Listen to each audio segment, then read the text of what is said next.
Bueno, pues seguimos. Hemos terminado la charla anterior diciendo cómo el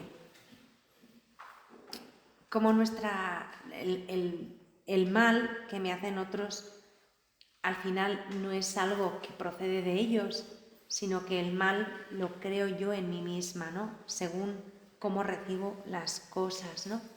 Hemos concluido diciendo que uno solo es herido por sí mismo.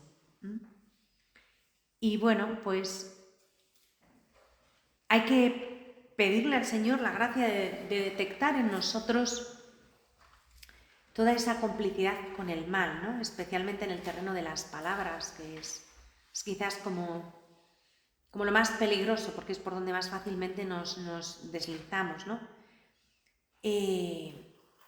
Y donde muchas veces, pues, cuando percibimos el mal, pues en vez de contrarrestarlo o intentar frenarlo, lo que hacemos es ponerle pilas, ¿no? Insuflarle vida al mal. Bien, cuando nos fijamos demasiado en lo que no marcha bien, en lo que no está bien, en lo que no nos parece bien, cuando lo convertimos en el tema preferido de nuestras conversaciones, también de nuestros pensamientos, porque a veces hay personas que no hablan, que son muy silenciosas, pero dentro tienen un mundo lleno de ruido, ¿no? Y de conversaciones interiores consigo mismas, de su propio razonamiento. Pues hay mucho silencio exterior, pero muy poco silencio interior, ¿no?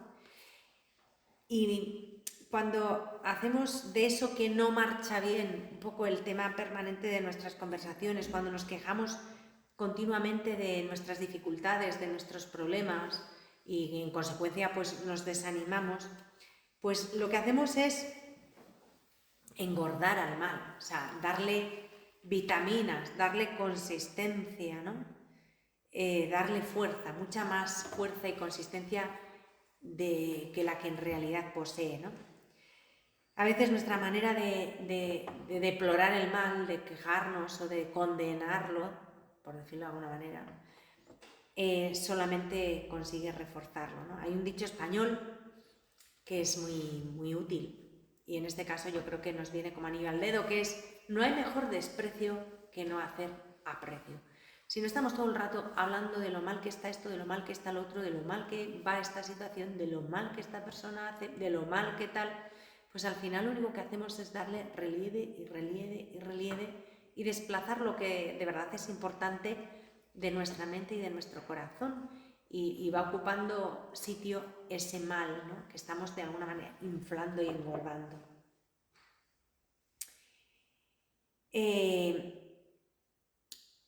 En cierta ocasión, un sacerdote dijo: no me voy a pasar la vida denunciando el pecado, porque eso sería hacerle demasiado honor. Prefiero alentar el bien antes que estar todo el rato haciendo hincapié en lo que está mal, ¿no? Y yo creo que es una postura sana y equilibrada.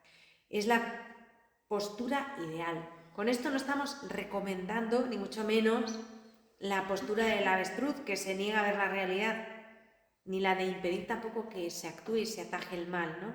Pero una cosa es ver la realidad, otra cosa es atajar el mal, intentar hacer lo que podamos, y otra diferente es estar todo el santo día dando vueltas a lo mismo, pero limitarnos además al terreno de lo verbal, porque luego al final estas personas que se dedican a eso, y si nosotros nos hacemos cómplices de eso, de estar todo el rato hablando de lo mal que están las cosas, pues se cae en, en palabras vanas, porque al final nunca se pasa a la acción. Vamos a dejar de hablar y vamos a hacer algo positivo, ¿no? Algo que realmente sirva de algo, ¿no? No, tenemos que tender siempre a ese optimismo sano, propio de la caridad y del amor desinteresado, que permite empujar a las personas hacia el bien y empujarnos a nosotros mismos hacia el bien, ¿no? Y aquí conviene recordar las palabras de San Pablo: la caridad no se irrita, no piensa mal, no se alegra de la injusticia, se complace en la verdad, todo lo sufre, todo lo cree, todo lo espera, todo lo soporta. ¿Mm? Y esto es algo que tenemos que aplicárnoslo también a nosotros mismos, ¿no? A nuestra propia manera de proceder. Vamos a avanzar mucho más, con más seguridad, con más fuerza, con más velocidad y de una manera más eficaz si nos entregamos al bien de que somos capaces, a pesar de nuestras pobrezas, a pesar de nuestros fallos, que si nos dedicamos a inquietarnos exageradamente por estos, ¿no? Hay gente que hace eso. Yo conozco personas que están todo el día diciendo, ay, ay, ay, lo que he hecho, qué mal, qué horrible, he vuelto a meter la pata. Entonces, ya el problema no es que hayan hecho una cosa mal, no es que hayan metido la pata, sino que no sacan la pata.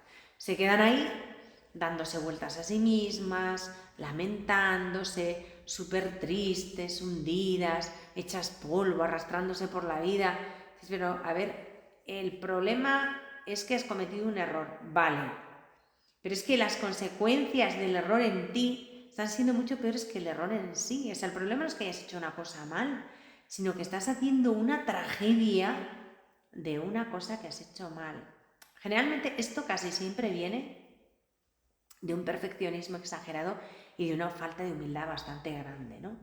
Entonces llega un momento que uno dice, mira, prefiero los pecadores imperfectos que estos pluscuamperfectos que quieren hacerlo todo tan bien que el día que hacen algo mínimamente mal se les cae el mundo y no se aguantan ni ellos y no hay quien les aguante. O sea, llega un momento que dices, bueno, ya vale. O sea, lo que has hecho mal no es el centro del planeta.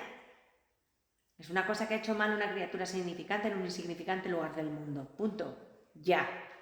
Pero no es el drama más grande de todos los tiempos, ¿no? Pues hay gente que es así y se agotan ellas, estas personas se agotan ellas y agotan a todo el que está alrededor, ¿no? No, pues no hay que exagerar nada. O sea, está la misericordia de Dios que siempre es más grande que nuestra pobreza, ¿no? Y que nuestro pecado.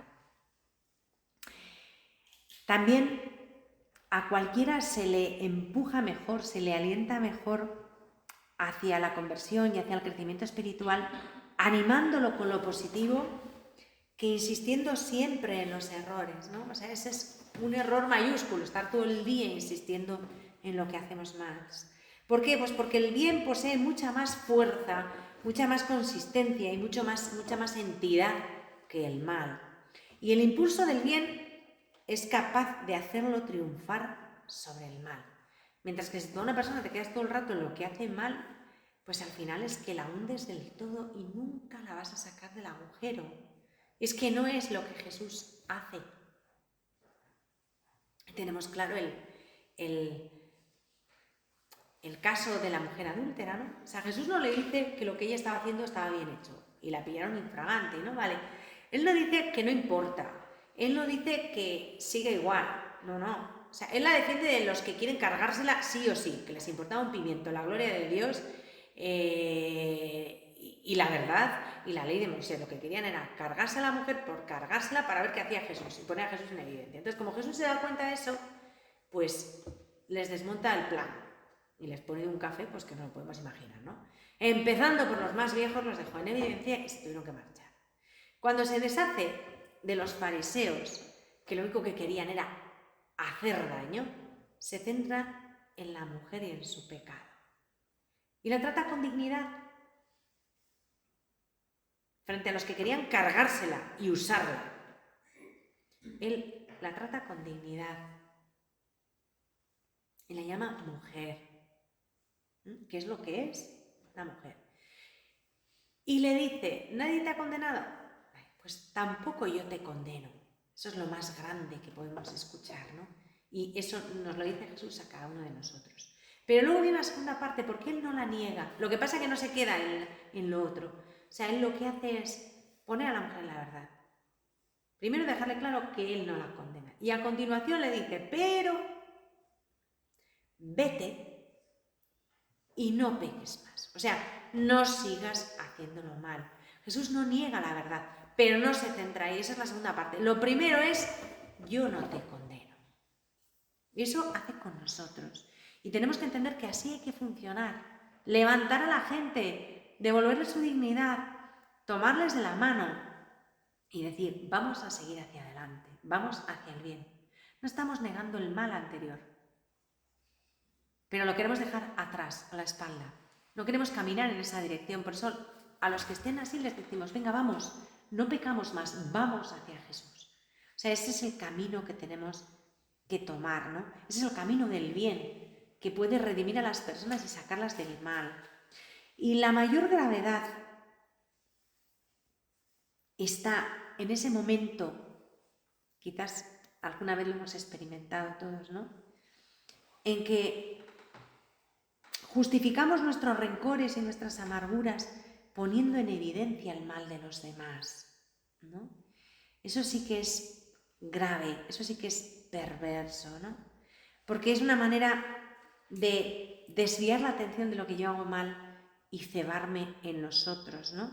Cebarnos en el mal que nos rodea, las deficiencias de los que están a nuestro alrededor, cuando en realidad la raíz de ese mal está en el vacío espiritual, en mi propio egoísmo, ¿no? Y en la insatisfacción que eso me genera. Me siento tan mal que de alguna manera tengo que mirar para otro lado y entonces cargo con el que está al lado. Y me dedico a lo que os decía antes, ¿no? A acusar. Ahí sí que voy a dejar en evidencia al otro para taparme yo, para justificarme yo. Ahí sí que hay gravedad y ahí sí que hay malicia, ¿no? Y bueno, esto es algo que se ve, yo por lo menos lo he visto muchas veces en la vida, no me estoy excluyendo, ¿no? Sino que una, pues cuando trata a muchas personas y ves pues itinerarios espirituales de determinadas personas, consagradas y no consagradas, pues te das cuenta cómo muchas veces las personas más críticas, las más exigentes, las más duras, las que menos misericordia tienen con los demás, con las flaquezas de los demás, son aquellas cuyo vacío espiritual es mayor. Y uno se acaba preguntando si de verdad hay algunos que para existir tienen que fabricarse enemigos, ¿no? O sea, dices, bueno, es que si no, no se sienten a gusto, ¿no? Es tan grande su vacío interior que necesitan cargar contra alguien para poder seguir de pie o algo así, no sé cómo explicarlo, ¿no? Y ahí sí que te das cuenta de que el que está vacío de Dios tiene que llenar su vacío con algo, ¿no?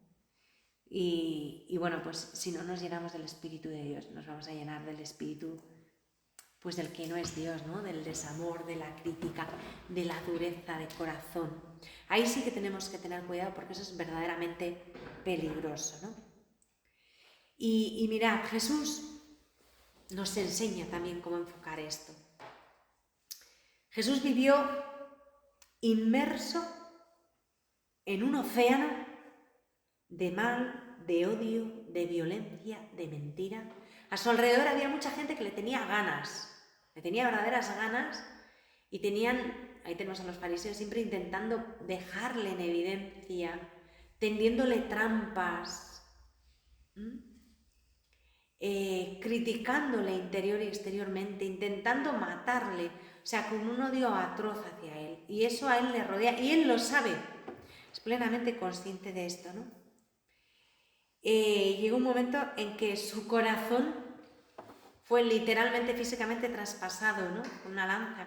Pero durante su vida mortal su corazón fue traspasado de parte a parte muchas veces. Llora ante Jerusalén, le duele, lo dice el Evangelio varias veces, su dureza de corazón, su obstinación. Y el Evangelio lo expresa, ¿no? Que le dolía, pues eso, su falta de fe, su mala intención. Eso al corazón del Señor es destrozado, traspasado muchas veces por eso, ¿no? Podemos decir que ningún hombre nunca ha sufrido tanto como él. Porque nunca había un corazón tan noble, tan puro, tan bueno, tan sensible como el de él, ¿no? Y por eso lo podemos afirmar sin miedo.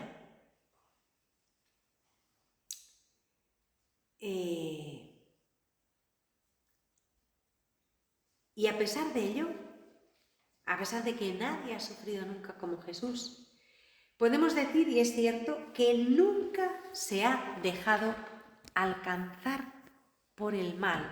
Y repito que le rodeaban el odio, las mentiras, la violencia, las trampas. Le rodeaban, eran como aquella multitud que le oprimía. Pero nunca se ha dejado alcanzar por el mal. ¿Por qué? Porque el mal nunca logró penetrar en él, nunca logró entrar en su corazón, ¿no? ¿Y por qué no logró entrar nunca en su corazón? No vale que me digáis, no, claro, porque como él era Dios estaba chupado. No. Era verdadero hombre. Pero ante todo el mal se mantuvo siempre fuera de él, aunque le rodeaba y le oprimía, fuera de él, porque su alma estaba llena de confianza en el Padre. Ahí está el kit. La confianza. Su alma estaba llena de confianza en el Padre, de abandono y de ofrecimiento amoroso de sí mismo. Jesús vivía en una actitud de constante ofrenda al Padre, a su voluntad, al reino. Y en él se abandona y en él descansa.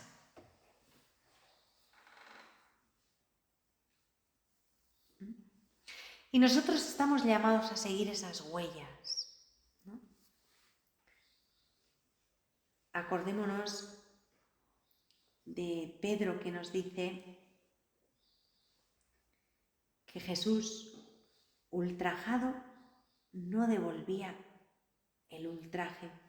Cuando le insultaban, no devolvía el insulto. Maltratado, no amenazaba, nos dice Pedro en la primera epístola de Pedro, ¿no? Pues este es el camino, este es nuestro camino. Lo que os decía antes también un poco de San Juan 23, que las piedras se dejan en el suelo. No se devuelven, ni siquiera se las mira. Y lo mismo se puede decir de la Virgen, ¿no? Me es grato decirlo en este mes de mayo que estamos, ¿no? Como ella al pie de la cruz bebió el cáliz del dolor sin rabia, sin resentimiento, sin odio, sin rencor, con el corazón traspasado de dolor roto, porque ver a Jesús crucificado tuvo que ser un dolor inconmensurable para ella. Y sufre y llora, y el corazón se le rompe, pero se mantiene puro, porque no entra en ese corazón ni el miedo, ni la rebeldía, ni el odio, ni la desesperación, ni el rencor. Se mantiene en una actitud pura, en una actitud humilde, en una actitud de entrega a lo que más ama en el mundo, que es Jesús, en una actitud de aceptación, de perdón, de esperanza. Cuando todo parecía adverso, ella mantiene la fe, mantiene la esperanza, mantiene la confianza. Pues sí, tenemos que entender que si el mal penetra en nuestro corazón es porque ha encontrado en él un lugar en el que anidar, porque le damos posada, porque lo acogemos, porque le damos cobijo, porque encuentra el mal en nuestro corazón complicidad. Si el sufrimiento nos vuelve agrios o malos, es porque nuestro corazón está vacío de amor, vacío de fe, vacío de esperanza, y se va llenando del resentimiento, de amargura, de rabia, de rencor, con todo lo que eso supone.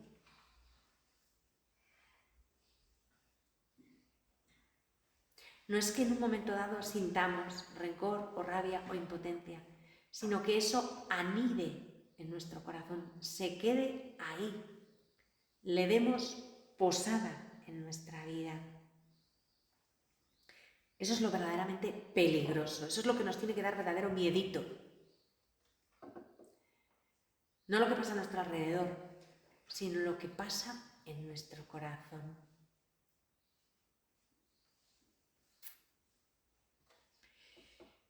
Si por el contrario en nuestro corazón existe una confianza total en Dios, si el fin de nuestra vida no es la búsqueda de nosotros mismos, sino la voluntad de Dios, esa búsqueda apasionada de la voluntad de Dios, ese amor loco por la voluntad de Dios, ese amar la voluntad de Dios con todo el corazón y al mismo tiempo, porque entra dentro del plan de Dios siempre, amar al prójimo como a nosotros mismos. Si vivimos así es imposible, absolutamente imposible, que el mal triunfe en nosotros. Nos puede pasar como a Jesús, que nos rodee, que nos acose, que nos apretuje, que nos cerque, que a veces nos veamos en una situación límite, extrema, de un sufrimiento tremendo, pero no va a triunfar sobre nosotros si confiamos en Dios, si nuestra confianza es más fuerte. El sufrimiento sí estará ahí y nos va a doler, porque es parte de la vida, pero no el mal. El mal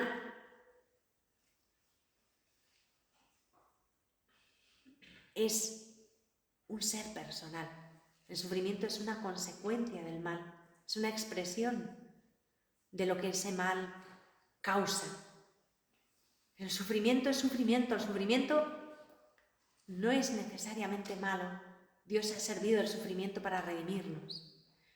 Pero el mal, si yo lo acojo en mi vida, si le doy posada, si dejo que anide mi corazón, es lo que me puede destrozar. Mirad, hay un ejemplo precioso. El padre Kolbe, San Maximiliano Kolbe, murió en Auschwitz, en el búnker del hambre, como bien sabemos, ¿no? Y sin embargo, mantuvo su corazón puro e intacto en medio de aquel infierno, porque Auschwitz era lo más parecido al infierno, porque él vivió abandonado en la Inmaculada. Él era, el apóstol de la Inmaculada, el apóstol de Nuestra Señora, ¿no? Y vivía un abandono filial en la Inmaculada, y eso le permitió descansar en medio de su sufrimiento y nunca jamás odió en medio de aquel infierno. ¿Se puede estar en el infierno sin odiar?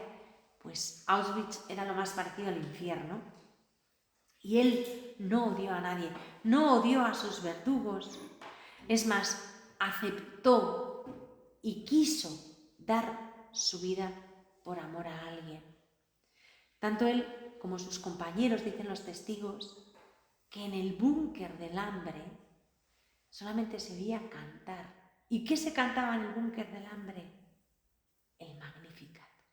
Lo último que se oyó antes de que murieran de inanición, de agotamiento, eran cantos. Sus últimas energías las gastaron en cantar el Magnificat. Vencieron sin duda. ¿Por qué? Porque vencieron al mal a fuerza de bien. Es verdad que murieron, es verdad que sucedió la muerte física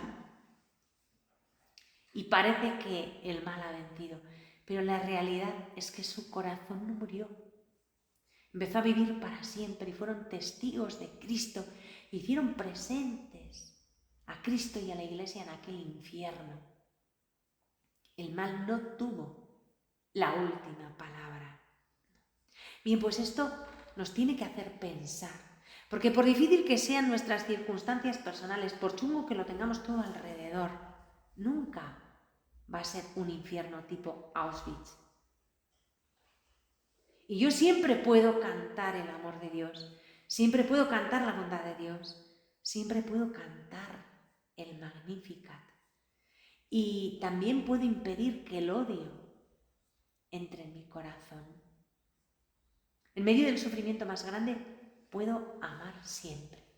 Y el amor es un escudo, el amor me blinda. Donde hay amor, el demonio no tiene nada que hacer y el mal tampoco. Esta capacidad de ser libre con respecto al mal, evidentemente, no es inmediata. ¿No? Es decir, claro, esto es muy bonito lo que cuentas, qué guay, qué estupendo, ya me gustaría, pero ¿cómo se hace? ¿Qué hago? Porque yo quiero, pero es que ¿por dónde empiezo? Si llevo toda la vida gruñendo, refunfuñando, protestando, Ahora, ¿cómo redirecciono mi vida? ¿Qué hago? Claro, lo que cuentas es chulísimo, guay, planazo, pero ¿cómo se hace así en concreto? Pues evidentemente esta capacidad de ser libre con respecto al mal, de vivir por encima del mal, no es inmediata, lógicamente. No se improvisa, que va. Es fruto de una larga conquista, ¿no? Es fruto de una prolongada labor que nos hace crecer en el ejercicio de las virtudes teologales, ¿no? Eso también lo decía San Juan XXIII, decía, me llaman el Papa bueno, intento ser bueno. Pero la bondad no es una cosa que uno nace así, con la genética, lo mismo que nací gordito, nací bueno, no. La bondad es el trabajo, el fruto del duro trabajo que uno realiza cada día en su corazón. Día a día tenemos que decir no al mal y sí al bien, no al odio y sí al amor. Hay que hacerlo cada vez, hay que entrenar en eso. Y bueno, esto es importante porque es un aspecto de la madurez espiritual y por una parte es un don de Dios, pero es un don que debemos pedir y acoger. Todo esto es más consecuencia de la gracia que de nuestros esfuerzos, pero la gracia hay que recibirla, acogerla y darle campo para que fructifique en nuestro corazón, ¿no? Dicho esto, hay que aclarar que se nos va a dar con más certeza y antes cuanto más inclinados estemos hacia ello. Cuanto más deseemos esta gracia, cuanto más deseemos vivir de esta manera y busquemos poner por obra lo poco que podamos de todo esto que acabamos de decir. Es que no consigo nada, no importa, tú sigue haciéndolo. Santa Teresita lo dice, no soy capaz de subir el peldaño, pero sigo levantando el piececito cada día. No vale decir que como estoy cansada de levantar el piececito y como no avanzo, me siento en el escalón. No. No hay que ser caraduras, hay que esforzarse.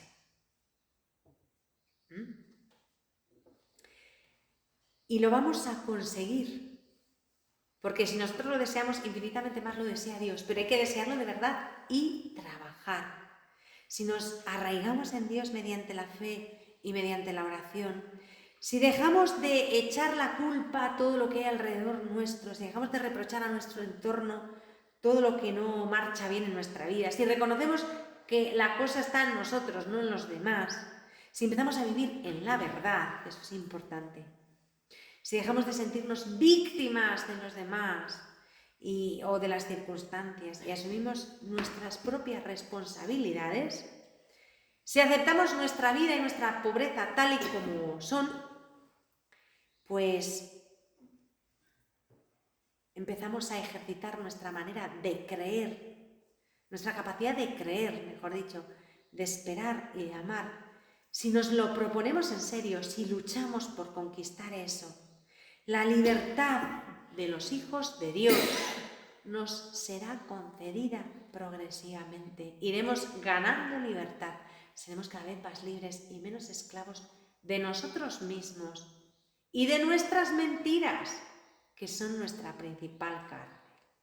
Ay, todo está muy mal, todos son muy malos, esto es muy difícil, todos me tratan muy mal, yo no lo sabía, es que entenderme, es que no confían en mí, es que pobrecita yo. El victimismo es una peste. Y no tiene nada que ver con la humildad, sino con gente caradura, comodona y egoísta. Aquí no existe ninguna víctima, porque todos somos culpables, todos hemos pecado. El único absolutamente inocente es Jesús. El único verdaderamente inocente, por lo tanto, la única verdadera víctima es Él. Y Él se ofrece víctima voluntariamente para que yo pueda ser libre, para redimirme. Los demás no somos inocentes. Luego no somos víctimas. Si sufrimos, tenemos que pensar que mereceríamos mucho más que lo que se sufre. O sea, no caigamos en la autocompasión. Ay, pobrecita de mí, todo el mundo es malo, todo el mundo me trata mal. No justifiquemos nuestra mezquindad, nuestra tibieza, nuestro egoísmo, porque no tiene justificación. Jesucristo, que es bueno, es el que nos justifica, pero Él, no nosotros. Él es el que nos va a justificar ante el Padre, pero Él, no yo a mí misma. Y bueno, tenemos que recordar una cosa importante. Todos los que estamos aquí estamos bautizados. Y durante nuestro bautismo hemos sido ungidos con óleo perfumado, signo de nuestra nueva condición. A través de nuestra unión con Cristo, por la gracia que recibimos en el bautismo, en lo sucesivo, atención, somos sacerdotes, profetas, reyes. ¿Y qué significa esto? Es que es tan grande. Somos un pueblo de sacerdotes, un pueblo de profetas, un pueblo de reyes, una asamblea santa. Y esto significa, ¿qué significa esa realeza de la que somos revestidos? Pues mirad, el cristiano es rey porque es hijo y heredero del Rey de cielo y tierra. Somos un pueblo de reyes. Por eso el demonio nos odia tanto. Porque odia todo lo que Dios ama. Y porque vivimos en el señorío de Cristo, cosa que Él odia con todo el ser y va a combatir hasta el fin de los tiempos. Somos hijos y herederos del Rey del cielo y de la tierra. Y somos reyes, somos un pueblo real, un pueblo de reyes, en el sentido de que no estamos sometidos a nadie. Al contrario, Dios en su designio ha querido que todo se nos someta, como ocurre con los reyes. Acordaos del Salmo 8, que vamos a rezar mañana en la nona de la Ascensión. ¿Qué es el hombre para que te acuerdes de él? El ser humano para darle poder. Lo hiciste poco inferior a los ángeles, lo coronaste de gloria y dignidad, todo lo sometiste bajo sus pies. Si hemos entendido bien esto, si hemos entendido bien lo que estamos diciendo hasta ahora, esto es lo que se convierte en realidad para quien deja que en sí mismo, en su corazón, se desarrolle la gracia del bautismo. Es decir, si empezamos a vivir como verdaderos hijos de Dios en la fe, en la esperanza, en la caridad.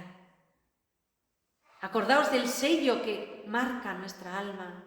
Acordaos de nuestro nombre de pila, amados para siempre. Sacerdotes, profetas, reyes. Mi nombre es ese, amada para siempre. Sacerdotisa, profetisa, reina, esa soy yo, por la gracia del bautismo. Y sabiendo que soy esa, que soy hija de Dios, en mi vida habrá penas, habrá sufrimientos, habrá miserias, pero yo no me someteré a eso, ni dependeré de las circunstancias fáciles o difíciles, afortunadas o desafortunadas, para ser feliz, ni existirán para mí acontecimientos negativos, sino que todo lo que suceda en el mundo, y esto es verdad, y lo creemos porque es teología de nuestro bautismo, o sea, es teología pura, es verdad. Todo lo que suceda en el mundo, todo, terremotos, volcanes, plagas, pandemias, mentiras, calumnias, todo está a mi servicio, porque yo soy reina y va a beneficiar mi crecimiento en el amor. No me puede aplastar, porque está bajo mis pies. Todo está sometido a mis pies, porque soy hija del Rey, soy hija de Dios. Y eso me capacita para hacer de todo eso como impulsores al amor, a la libertad, a la santidad. Acordaos lo que dice San José María, que Dios puede hacer palanca con un churro. Pues los hijos de Dios, por ser hijos de Dios, estamos capacitados de hacer palanca con un churro. Es verdad. Nos parece imposible, pero si yo soy un desastre, eres una hija de Dios.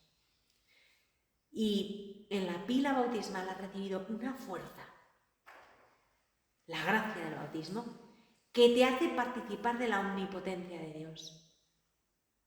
Eres heredera de todos los atributos de Dios.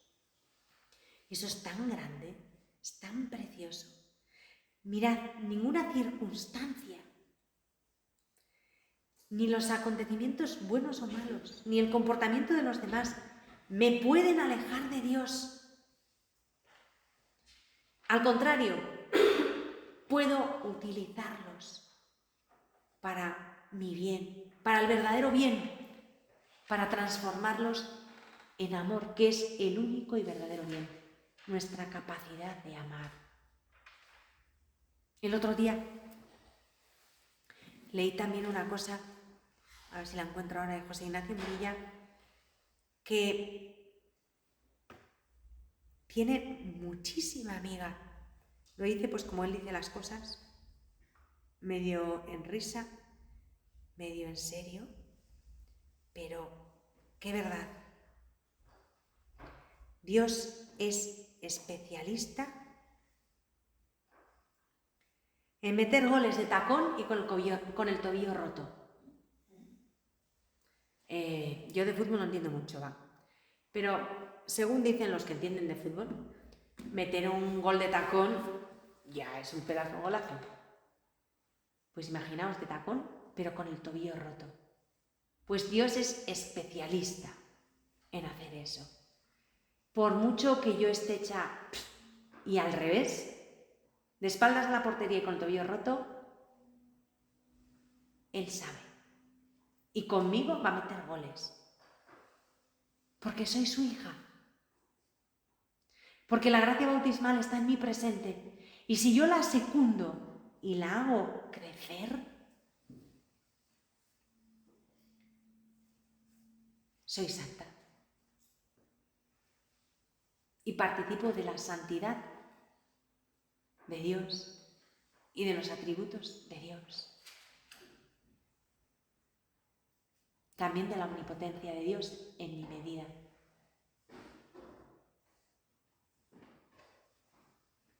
San Pablo lo expresa de la siguiente manera.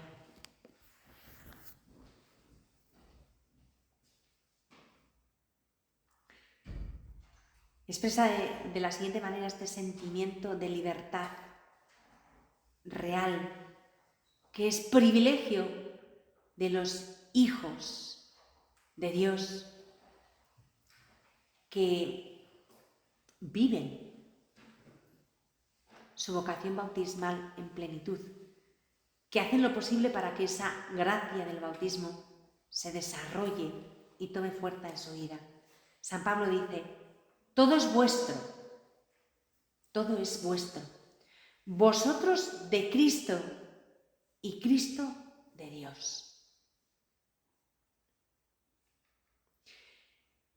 Y nuestro Padre San Juan de la Cruz dice una cosa parecida, digamos que reinterpreta este todo es vuestro, vosotros de Cristo y Cristo de Dios, que dice San Pablo.